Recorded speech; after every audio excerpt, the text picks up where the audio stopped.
ভগবানের নিকট আমাদের প্রথম প্রার্থনা হলো, ভগবান আমি আর কিছু চাই না অতি। সবাই বলো, ভগবান আমি আর কিছু চাই না অতি। প্রতিদিন বলবে মা। তারপরে দ্বিতীয় প্রার্থনা হলো, আমা হইতে কাহারও যেন ক্ষতি না হয়।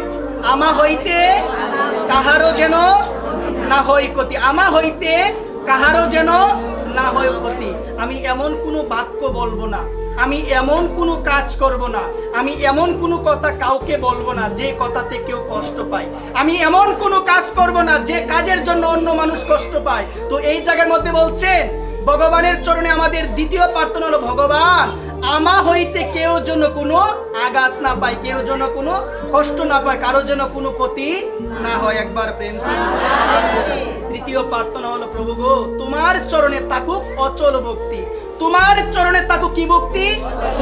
এই প্রার্থনা জানাই সবাই তোমার শ্রীচরণে প্রণতি।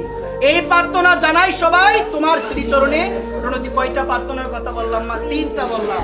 ভগবান আমি আর কিছু চাই না অতি, আমি আর কিছু চাই না।